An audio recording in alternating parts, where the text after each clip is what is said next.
Hey, what is up today, guys? This is Monster1082, and I'm bringing you guys the gameplay on the map Yemen, and it's going to be a domination. I believe it's a 9v9 ground war, and it's going to be, I don't know, it's not going to be the best gameplay ever. It's going to be like a 50 to 15 or something like that, and that's kind of one of the things I wanted to talk about a little bit. Not very long. I'm not going to touch on it very long, but it's the fact that I don't know how I choose my gameplays. Like, me personally, how do I choose my gameplays? Because since I reset my stats, I haven't saved a single gameplay. But obviously, I'm not having bad games because I have almost a 3 KD, and I just don't understand my concept of saving games. Because me saving games, I can have a 50 and 15. That's like, that's not even a 3 KD. It's a little over 2.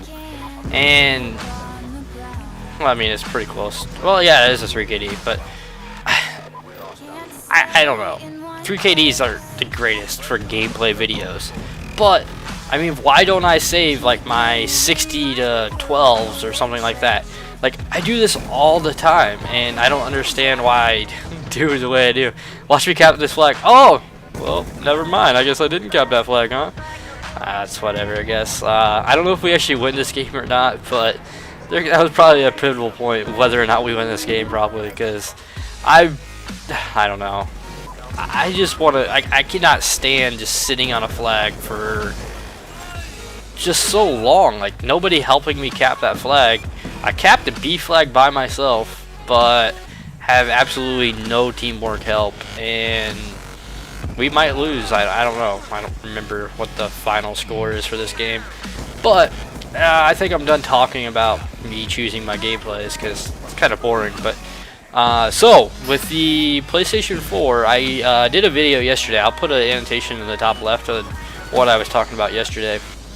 But they said that they were going to ship 4 times as many PlayStation 4s as the Xbox One. And that's pretty much confirmed, like, overall, because Microsoft already said this, that they are not going to be shipping for everyone. There's a guy behind me right now, so he's gonna kill me in a second, I guarantee it. Yep, there he is. So Xbox has already pretty much confirmed the fact that they are not going to be shipping a shit ton of consoles. But according to the Digitimes, which is a, I don't know exactly, I'm guessing a digital times, like, kind of like a New York Times, but in digital terms, Sony is going to push 16 million consoles within 2013. So what does that mean? For the past 7 years, they have shipped 77 million PS3s, and 150 million PS2s, and 100 million PlayStations. So that's over the last 7 years, and they're gonna be doing this in like 2 months, maybe. Obviously, they're gonna start the shipping sooner. For example, they're gonna start mass shipping in August of this year. So we're only maybe 2 months away from mass shipping, and that is going to determine so much more of what we don't know yet. Is whether or not we find out when the release date and everything's going to be. And I think the reason that Sony doesn't want to come out and say what their release date's going to be yet is because they don't want to disappoint.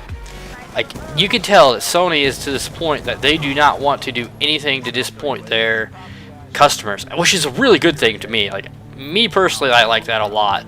Is if you could have a company that's not wanting to make their customers unhappy about saying, hey, we're going to release this console on this date, and, like, for example, Microsoft's issue is they're going to be like, oh, we're going to release this console on this date, but, you won't actually be able to buy it if you don't pre-order it until 2 months after the console comes out. So that's a big issue for me, is whether or not they want to come out and say, hey, the reason we're not going to ship this many consoles out is because we can't do it. And I mean, mass production these days, you could do a lot of, I mean, how much harder is it to make an Xbox One than it is to make a car.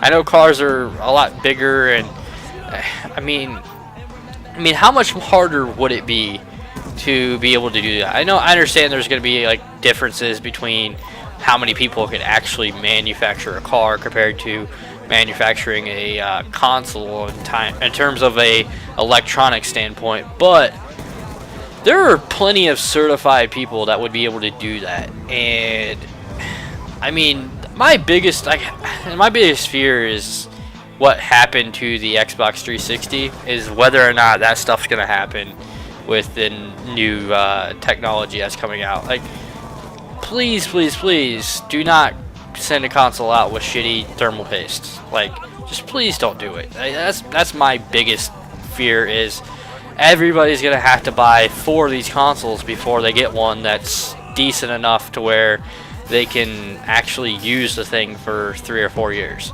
That's a big fear of mine, because I mean, I know they're not going to cost as much as, say, the PlayStation 3 was when it first came out. But I mean, in the same sense, what are we going to do when if you have to buy 4 of these consoles, then that's a lot of money. I mean, especially for the Xbox One. I mean, you're talking $100 more already. And what if, like, I don't know, there's some kind of malfunction with the camera system that they're putting into it, and that's the #1 selling point that they have right now, is that camera. Like, that's the only thing I believe is worth the $100 more. Which are people really that excited, like, for $100 more for the new Kinect system? I mean, I don't know. Like, to me, I've bought the Kinect for the Xbox 360, and I used it like 3 times. My wife used it a couple more times, but I mean, for the hardcore gamer, do you really think we're going to be using that camera that often? I really don't, but if you guys want to argue with that, that's fine with me, because I mean, I personally won't use it, but I mean, I'm sure there's the younger kids and stuff that will use it quite a bit, but I mean, in the same sense, you're talking a very small amount compared to your more hardcore gamers that play FPS games, and I don't know. In my opinion, it's going to be kind of a drawn out system with the Kinect, but like, that's what it happened with the Kinect before. I mean, the Kinect was a very good piece of technology compared to what we have in our current gen consoles. Like, the Kinect is a very good idea, and it worked pretty well. I mean, compared to, say, the PlayStation Move and the Wii, I think it was the better solution.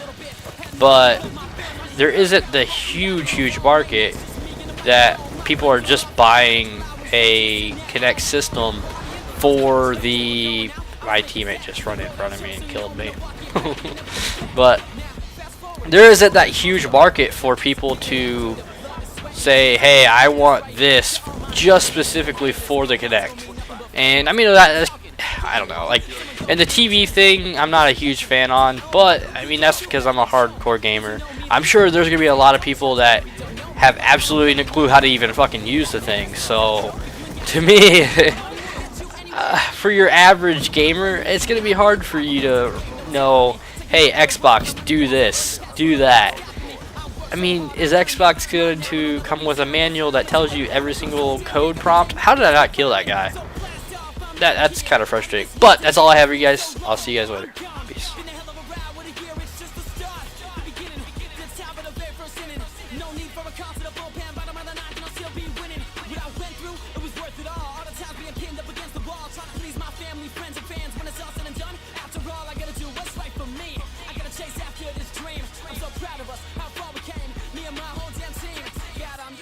Best. For real, I feel so blessed. I think somebody's watching over me. Tell me, world, did I pass your test? Did I do this right? Please tell me.